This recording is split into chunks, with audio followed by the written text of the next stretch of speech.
पैदा करने वाले को नहीं पहचानता कि वो है कैसा। तो उसी किताब में हमारे हिंदू भाई की 4 किताब, वेद, अथर्ववेद, ऋग्वेद, सामवेद। ऋग्वेद का मंडल नंबर 10, सूक्त नंबर 82, मंत्र नंबर 3।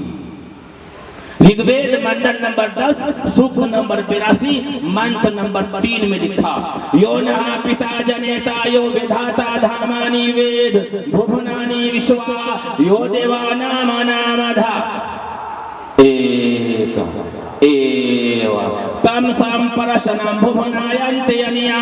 जो सारे संसार का रचयिता है, जो सारे संसार का रचाने वाला है, जो सारे संसार का बनाने वाला है, केवल एक अकेला है, तने तन्हा है। यो नः पिता जनेता, न उसका पिता है, न माता है, न बेटा है, न बेटी है, कोई नहीं है। सारे संसार का बागडोर उसी एक ईश्वर के हाथ में है। आखिर में तमाम व्यक्ति को उसी एक के पास लौट करके जाना है और अपने किए हुए कर्मों का हिसाब देना है।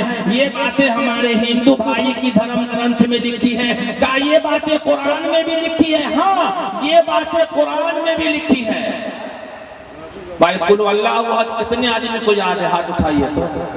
कुल अल्लाह अहद भाई कितने आदमी को याद है? हाथ उठाइए। शर्म की कोई बात नहीं, बस हाथ नीचे चल, क्योंकि ये छोटी सूरह है, जल्दी से हम लोग याद कर लेते हैं। क्या इमाम साहब के पीछे 4 रकात पढ़ना है, 4 रकात ज़ोहर अलग सुन्नत पढ़नी है, तो 4 गो सूरह याद कर लो, छुटकारा पा लेना।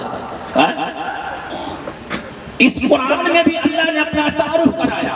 कुरान सूरह नंबर 112 आयत नंबर 1 से 4, कुल अल्लाहु अहद अल्लाहु समद, कि अल्लाह एक है, अल्लाह अकेला, अल्लाह तने तना, वो किसी से पैदा नहीं हुआ, न उससे कोई पैदा हुआ, लेकिन ईश्वर है कैसा?